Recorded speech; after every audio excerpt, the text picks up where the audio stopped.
Hello class, welcome back बच्चों। लो प्यारे बच्चों, स्टार्ट कर रहे हैं नया लेक्चर। बेटा, नए लेक्चर में आखिरी के थ्योरी के 2 टॉपिक बचते हैं मेरे पास, ठीक है ना। मैं बेटा आपको चैप्टर शुरू करते टाइम में बता चुका हूँ 17 सोर्स ऑफ फाइनेंस है, 16 मैंने करा दिया, एक अभी छोड़ा हुआ है। अभी मेरा मूड कर रहा है छोड़ ही दो उसको, कराएगा तो कोई नहीं है, तो मेरे को 1001% पता है। सब स्कूल ने कहना कट है कट है कट है, पर मेरा मूड था चलो बता दो 17 के बारे में। मैंने 16 के बारे में बता दिया, ठीक है ना।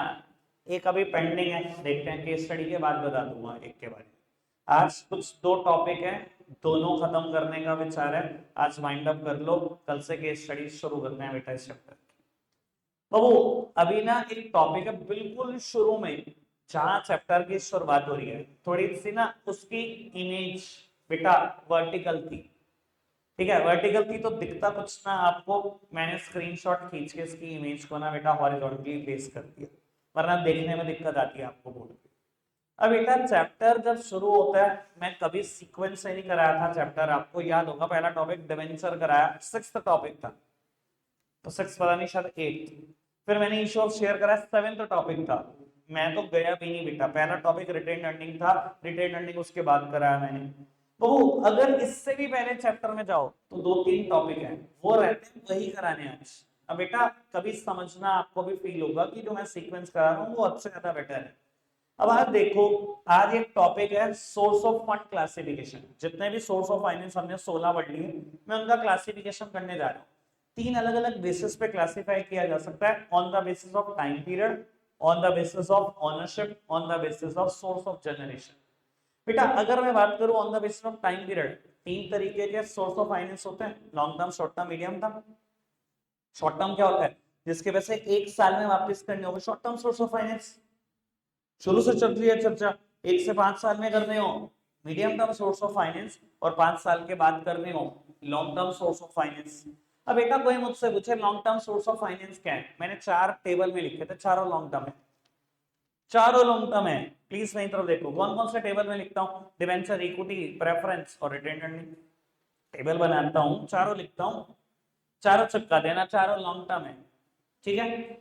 इसके अलावा कभी किसी का एग्जांपल याद ना आए, जब लोन कराया था आपको, लोन फ्रॉम कमर्शियल बैंक और लोन फ्रॉम फाइनेंशियल इंस्टीट्यूशन, शुरू करते ही बोला था बैंक हो या फाइनेंशियल इंस्टीट्यूशन हर टाइम के लिए लोन देता है, short term, medium term, long term, सबके लिए लोन देता है। बाबू वहां पे भी चिपका सकते हो, 4 तो लॉन्ग टर्म क्लियर है ही है, ठीक है। कोई मुझसे पूछे medium term, loan from bank and financial institution, कोई पूछे short term, loan from bank, loan from financial institution, public deposits, commercial paper.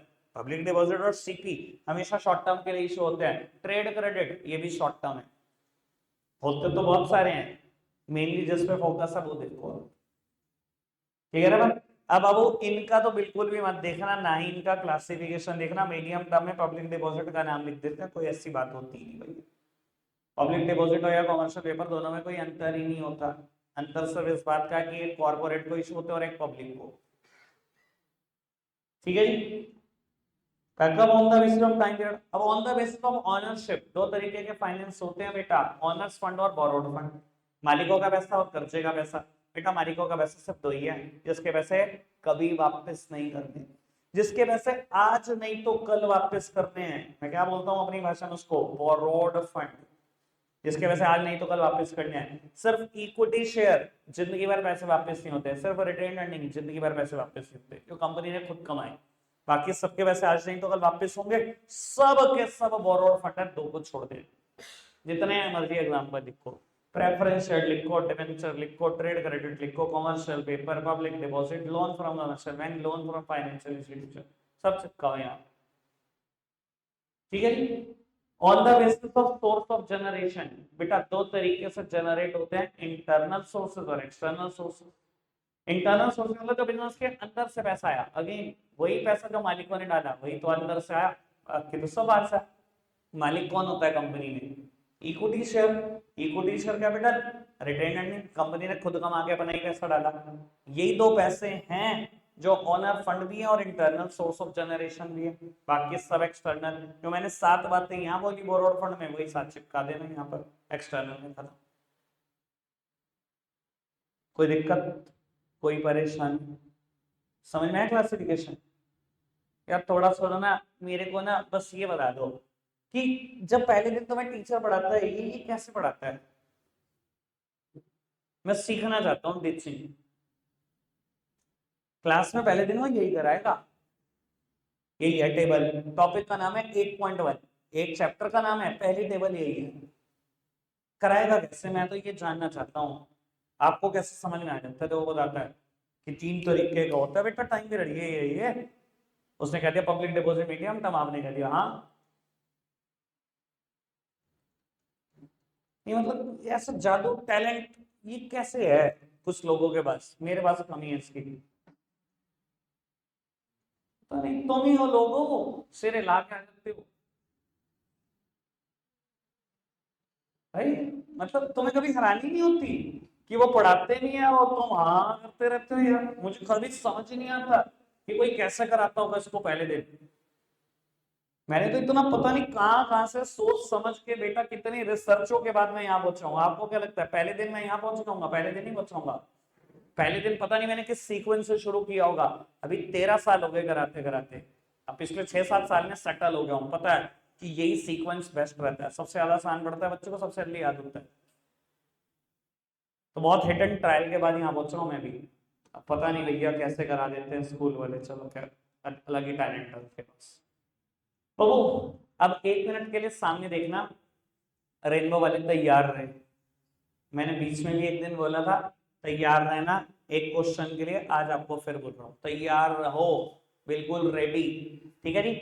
जिस दिन पेपर हो जाएगा ना, मैं मार्क करके फोटो खींच के इस वीडियो का लिंक लगा के भेजूंगा कि मैंने कहा था।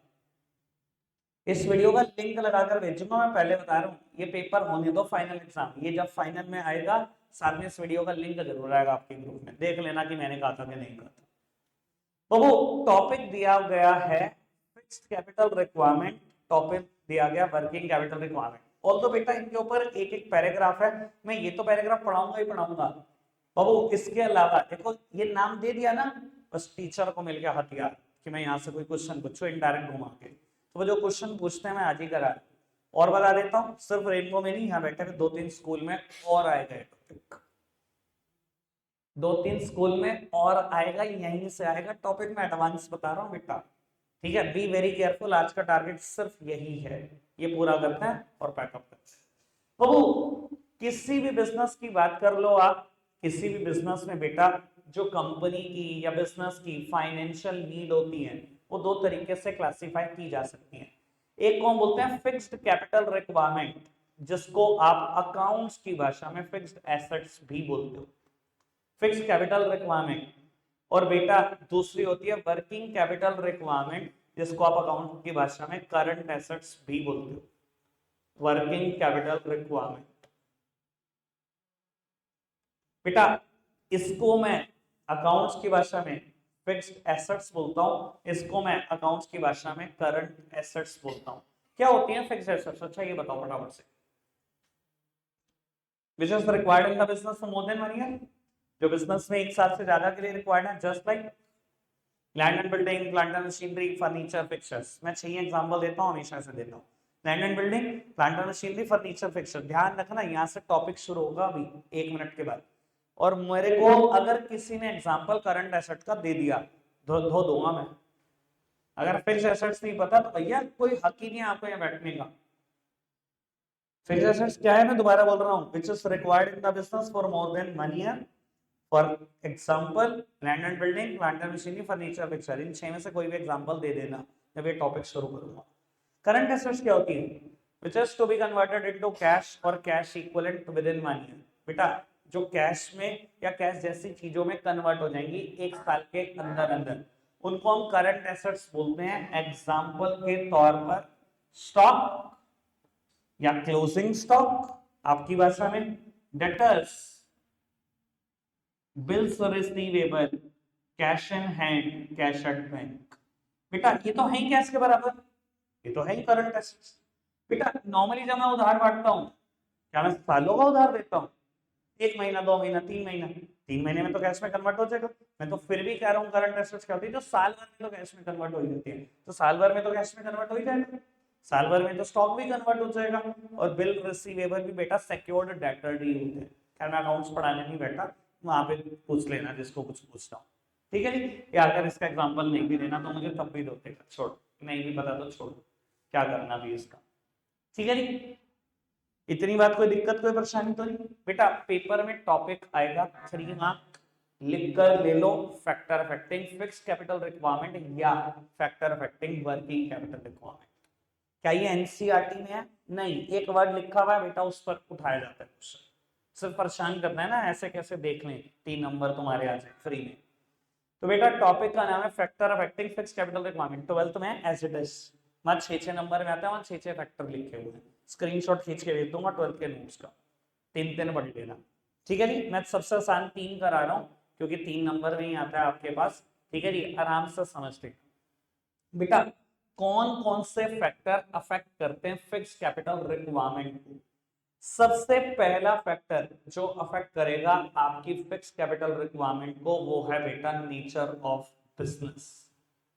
बेटा दुनिया में बिजनेस का नेचर ना 3 ही तरीके का हो सकता है, 3 ही तरीके का नेचर ऑफ बिजनेस हो सकता है। या तो आप मैन्युफैक्चरिंग कंसर्न हो सकते हो, या आप ट्रेडिंग कंसर्न हो सकते हो, या आप सर्विस कंसर्न हो सकते हो। पहली बार नहीं कर रहे, चैप्टर 1 में भी कर देता हूं, ठीक है ना जी। मैन्युफैक्चरिंग कंसर्न क्या होती है? खरीदती कुछ और है, प्रोसेस करती है, बेचती कुछ और है। खरीदती तो है रॉ मटेरियल, प्रोसेस करती है, फिनिश गुड्स बनाती है, फिनिश गुड्स बेचती है। ऐसी कंसर्न को तो मैन्युफैक्चरिंग कंसर्न बोलते हैं। क्या होती है ट्रेडिंग कंसर्न? जो खरीदते हैं वही बेच देती है, कोई प्रोसेसिंग की जरूरत नहीं होती। चेयर खरीदी, चेयर बेचती, क्या प्रोसेसिंग भी क्या कर लोगे आप चेयर के ऊपर?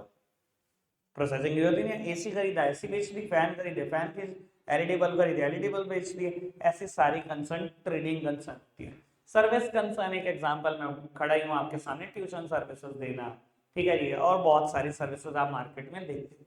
बाबू मुझे एक बात बताओ, सिर्फ गेस कर, हेडिंग का नाम पेपर में आपने लिखा नेचर ऑफ बिजनेस, आप बताओगे 3 तरीके के बिजनेस होते हैं, आपको सिर्फ गेस करना है। अभी जब समझ जाओगे तो फिर फाइनल समझ जाओगे।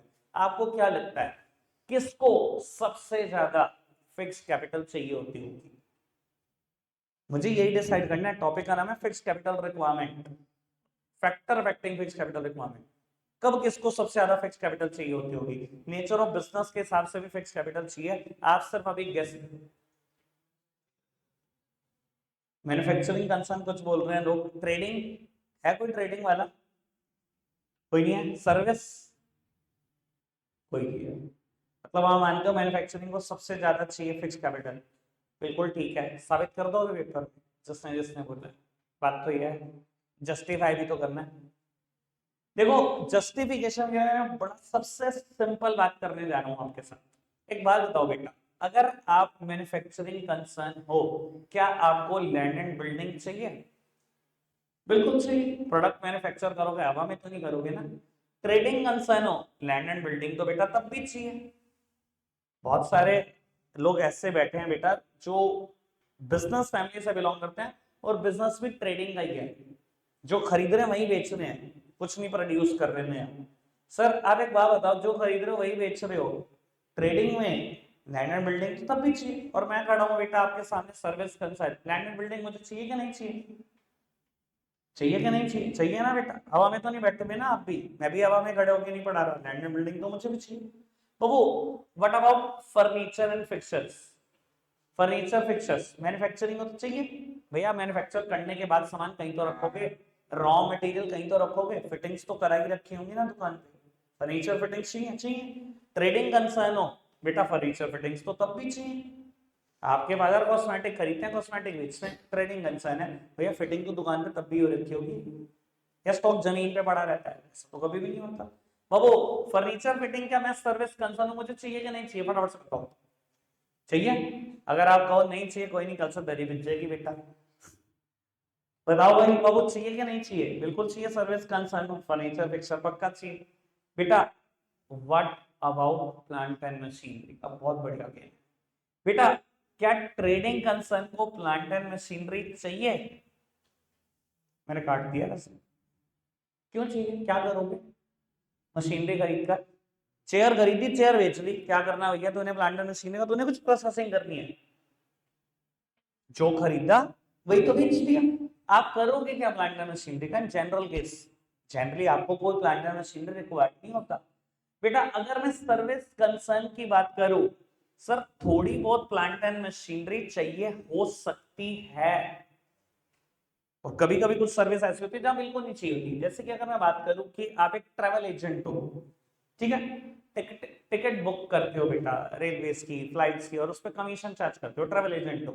बाबू आपको मशीनरी के तौर पर एक कंप्यूटर सिस्टम चाहिए, एक प्रिंटर चाहिए, थोड़ी बहुत मशीनरी चाहिए। अगर मैं टीचिंग कर रहा हूँ विद द मॉडर्न मीन्स, तो बेटा मुझे स्मार्ट बोर्ड चाहिए, एक मशीनरी है, मुझे ये चाहिए मशीनरी, मुझे ये चाहिए कैमरा, मशीनरी है। अदरवाइज मुझे नहीं चाहिए था, पर मैंने फिर भी मान लिया चलो प्लांट मशीनरी चाहिए कुछ एक्सटेंट तक, ठीक है जी बेटा।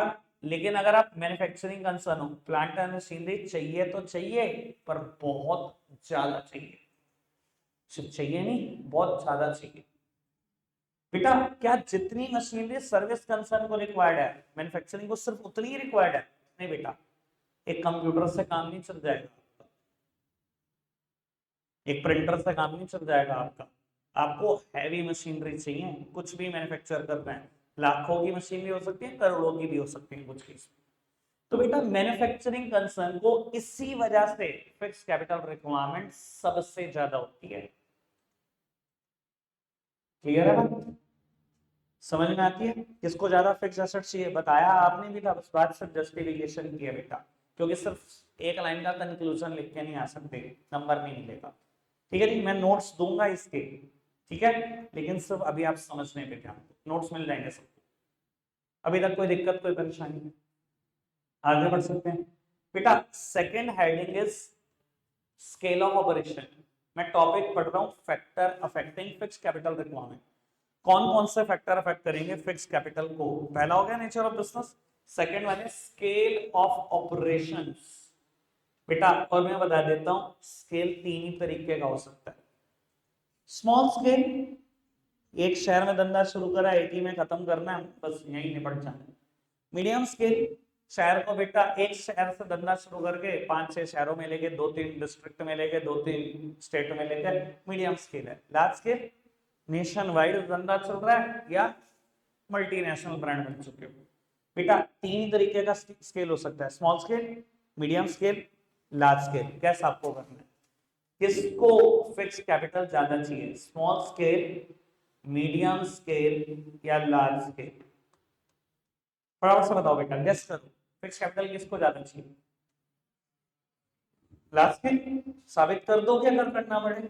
चलो अभी देख लेते हैं। अब मैं एक बार देख भी लूं, जब इतने बढ़िया बढ़िया आंसर है तो मुझे पता होना चाहिए। बाबे भाई साबित करो, कैसे लार्ज स्केल को सबसे ज्यादा चाहिए फिक्स कैपिटल या फिक्स एसेट्स? एग्जैक्टली, और एग्जैक्टली, बस हो गया काम, इतने नहीं साबित हो जाएगा बेटा। मैं आपका कंपैरिजन करा देता हूं, तो सेम नेचर ऑफ बिजनेस की फर्म ढूंढते हैं और उनका स्केल अलग अलग कर देते हैं, ठीक है जी।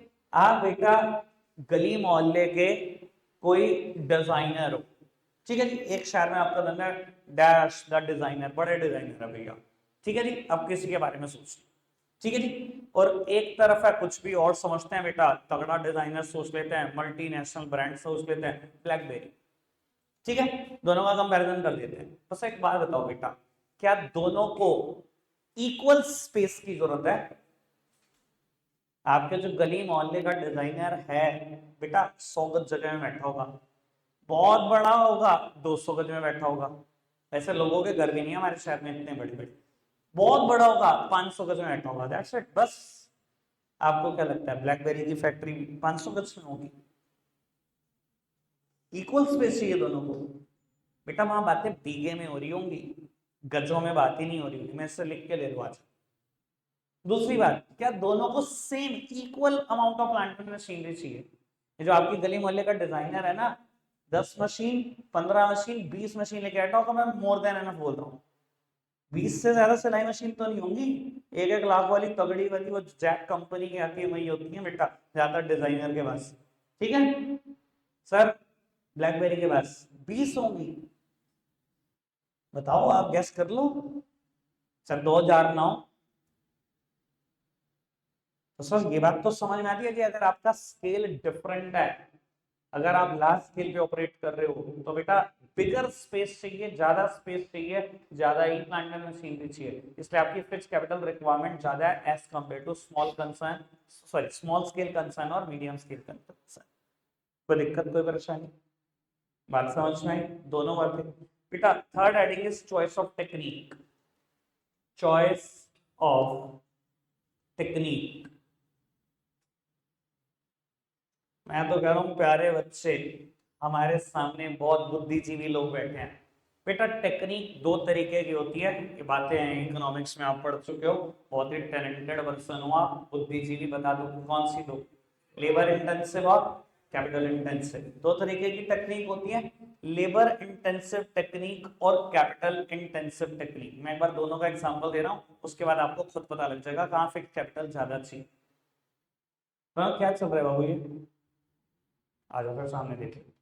बेटा दो तरीके की टेक्निक है, लेबर इंटेंसिव और capital intensive. Labour intensive technique क्या होती है बेटा? जहां हम ज्यादा लेबर का इस्तेमाल करते हैं, मोर लेबर लेस कैपिटल। जहां हम ज्यादा लेबर का इस्तेमाल करते हैं, कैपिटल का इस्तेमाल कम करते हैं। तो वो, और कैपिटल इंटेंसिव टेक्निक क्या होती है? जहां हम ज्यादा कैपिटल का इस्तेमाल करते हैं, पैसे बहुत लगाते हैं, लेबर पे विश्वास नहीं करते, लेबर कम लगते हैं। मैंने आपको इको के बैच में भी सेम एग्जांपल दिया था। आपने एक प्लॉट ऑफ लैंड खरीदा, चार दीवारी खड़ी हो चुकी है, लेंटर डालना है उसके ऊपर। दो तरीके हैं। एक तो तरीका ये है बेटा कि मैं क्या करूं, दो मशीनरी बुलाऊं और लेबर बुलाऊं कम। ये मैंने दो मशीनरी बुलाई, क्या करेगी? एक तो मशीनरी जो कंक्रीट पूरा तैयार करेगी, मिक्सचर करेगी सब कुछ, ठीक है ना। और एक वो बेटा जो लिफ्ट टाइप मशीनरी है, उस सारे मटेरियल को बेटा फर्स्ट फ्लोर तक लेकर जाएगी और उसके बाद लेबर प्लांटर डालेगी। ठीक है। एक तो तरीका ये है, ये है कैपिटल इंटेंसिव, जहां मैं पैसे खर्च कर रहा हूँ, लेबर पे इतना विश्वास नहीं है। दूसरा तरीका क्या है बेटा? मैंने 25-30 लेबर ही बुलाई, उन्होंने कहा तुम ही मिक्सर मिक्स करो, तुम ही ढो ढो के उसको फर्स्ट फ्लोर तक लेके जाओ, और तुम में से ही कुछ जो मिस्त्री लोग हैं वो क्या करें, वो लिंटर डालें। ठीक है जी। ये क्या है बेटा? ये लेबर इंटेंसिव टेक्निक है, मैं पैसा कम इन्वेस्ट करने पे विश्वास रखता हूँ, कैपिटल नहीं लगाना चाहता, लेबर ज्यादा चाहता। बेटा अगर एग्जाम्पल सुना तो बात समझ में आ गई होगी। कहाँ ज्यादा फिक्स कैपिटल चाहिए? ऑब्वियस सी बात है, जो ऑर्गेनाइजेशन इस टेक्निक को फॉलो करेंगी हमेशा फिक्स एसेट्स में पैसे को ज्यादा इन्वेस्ट करेंगे। जो इस टेक्निक को फॉलो करेंगी वो फिक्स एसेट्स में पैसे कम इन्वेस्ट करेंगे। क्लियर बात?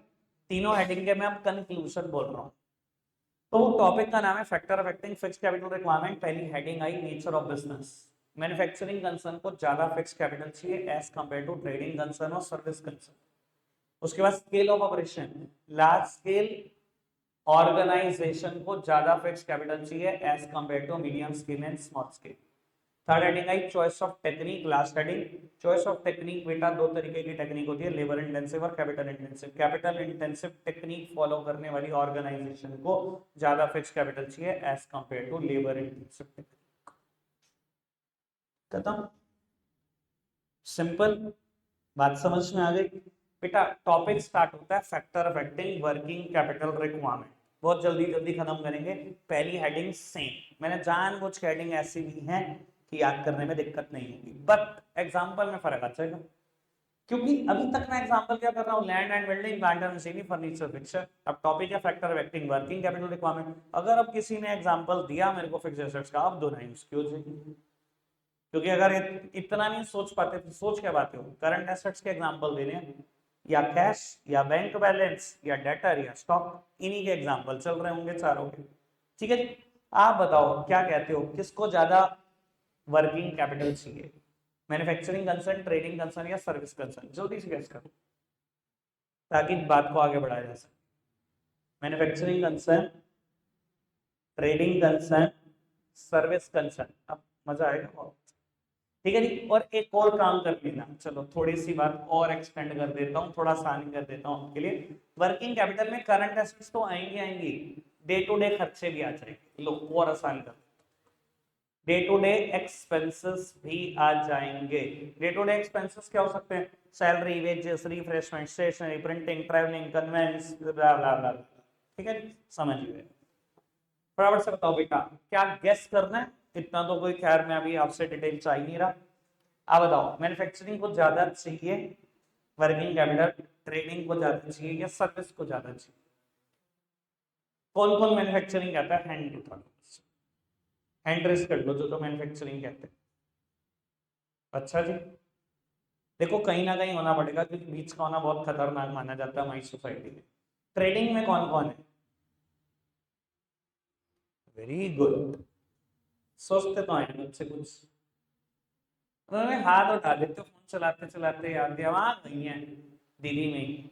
सर्विस कंसर्न छोड़ दो फोन, सर्विस कंसर्न एक भी नहीं? अच्छी बात। अच्छा एक है, एक है भाई, सर्विस कंसर्न को वर्किंग कैपिटल ही चाहिए होती। मैंने कहा पहले तो तेरा ही ऑप्शन बाहर कर दिया। देख मैं तेरे को बता देता हूँ, बड़ी सिंपल सी बात, मैंने बहुत बार एग्जांपल दिया होगा, मैं अपना ही एग्जांपल दे देता हूँ। जब मैंने ये सर्विसेज का बिजनेस शुरू किया, मुझे वर्किंग कैपिटल क्यों चाहिए थे? दो ही चीजें हो सकती हैं ज्यादा से ज्यादा। एक, किसी को एडवांस रेंट देना अगर मेरी जगह नहीं है तो, डे टू डे खर्चे भी इसमें आते हैं, मैंने बता दिया ना। और एक इलेक्ट्रिसिटी बिल, ठीक है। तीसरा खर्चा मेरे ऊपर बता दे, अगर मैं ट्यूशन सर्विसेज दे रहा हूँ जो कैश में होना है, मतलब वर्किंग कैपिटल, भाई उदाहरण देते हैं नहीं, बल्कि फीस लोगों के पास एडवांस आती है, उधार देते नहीं, स्टॉक होता है। करना क्या है, मैंने जब बिजनेस शुरू किया था ट्यूशन का, अपने फादर से एक महीने का रेंट लिया था और उठाकर अपने लैंडलॉर्ड को दे दिया था। इनिशियली मैं कोट रोड पर बढ़ाता था, सी एस और CWE को, ठीक है जी। 2-3 साल मैंने उन्हीं तीन मतलब लेवल पे पढ़ाया, CA फाइनल लेवल और CWE फाइनल, CS फाइनल, ठीक है जी। और शहर में बने हुए कम से कम 20-22 CS में से 11 से 15 CS से 7 से ही गए थे। जितने CS देखोगे ना कहीं देख लेना, मेरे से बड़ा हुआ नहीं कर जाएगा अभी जितने भी CS शहर। तो बाबू, अब मैंने तो पहले महीने का रेंट लिया, बस मेरी इतनी सी वर्किंग कैपिटल रिक्वायरमेंट, बहुत कम चाहिए होती है working capital. Service concern, service तो बाहर हो गया, मैंने तेरे को एग्जांपल दे दिया। बाबू जो ट्रेडिंग है कह रहे हैं, बाबू एक बार हैंड दोबारा से रेस कर, प्यारे प्यारे बच्चे, साबित कर सकता है कोई या सिर्फ गैस है? थोड़ा सा, थोड़ा सा तो साबित कर सकते हो, कुछ तो सोचा ही होगा, क्योंकि बात साबित करने में है, कंक्लूजन लिखने का कुछ नहीं है, एक नंबर। श्रेया जी क्या कहते हो, आपको क्यों लगता है ट्रेडिंग कंसर्न को ज्यादा चाहिए?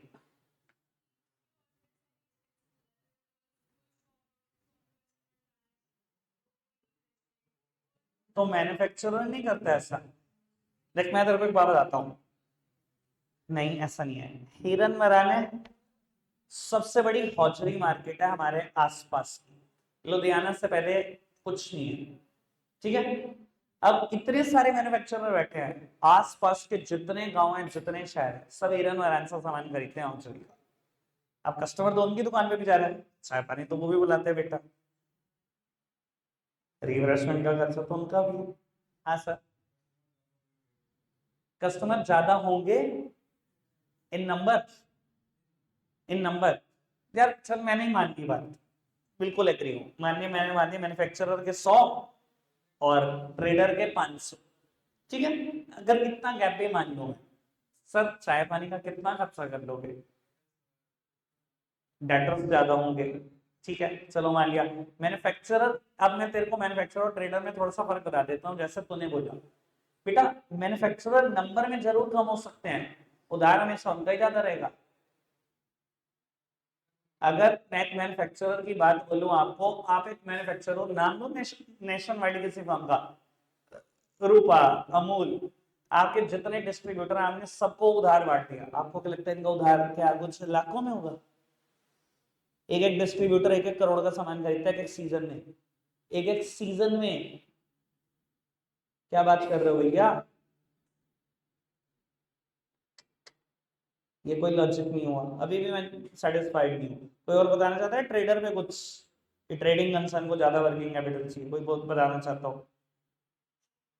चलो छोड़ो, नहीं बताना चाहते कोई नहीं। मैन्युफैक्चरिंग कंसर्न को ज्यादा वर्किंग कैपिटल चाहिए, जिससे इसने कहा था हैंड रेस करो फटाफट से, टाइम बाउंड रहते हैं यार, 3 मिनट में वाइंड अप करना है, ठीक है, इको कैपेसिटी लो होगा। अच्छा आप सब कह रहे हो मैन्युफैक्चरिंग को ज्यादा चाहिए, सर भाई क्या कहते हो, क्या लॉजिक है, क्यों मैन्युफैक्चरिंग को ज्यादा चाहिए वर्किंग कैपिटल है?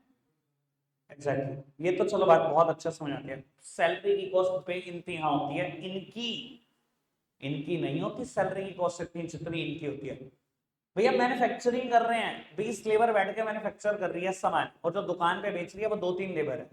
ट्रेडर के पास वही 2-3 लेबर है जो बेच रही है, ये मैन्युफैक्चर थोड़ी कर रहा है कुछ। सैलरी कॉस्ट बहुत बहुत ज्यादा। परफेक्ट बात समझ में आती है, बात सबको आती है समझ में आती है जो मैंने बोली। काशु भाई और कोई लॉजिक? स्टॉक ज्यादा बनेगा, इस पर मेरा एनालिसिस बड़ा तगड़ा है। कुछ स्टॉक के बारे में और कुछ कहना चाहता है? स्टॉक ज्यादा बनेगा ठीक है मान लिया, और कुछ स्टॉक से रिलेटेड ज्यादा कुछ कुछ अब कनेक्ट होने लगी डॉट्स। और कुछ बाबू, अभी ना एक मुद्दा रह गया, ठीक है जी, मैं आपको बता देता हूं आंसर यही सही। मैन्युफैक्चरिंग को ही ज्यादा वर्किंग कैपिटल चाहिए। एक लॉजिक तो वो जो अभी स्पर्श भाई ने दिया कि लेबर कॉस्ट बहुत ज्यादा होती है as compare to trading concern और सर्विस कंसर्न। दूसरा लॉजिक अभी पेंडिंग है, वो बहुत तगड़ा है। वो लॉजिक समझाने में मैं 10 मिनट लेता हूं, है नहीं आज, ठीक है ना। कल आएंगे, पहले 10 मिनट उस पे लगाएंगे, 2 और हेडिंग है, खत्म करेंगे, आता केस स्टडी शुरू कर देंगे। ठीक है जी, रखते हैं आज के लिए इतना ही है प्यारे बच्चों, बाय बाय।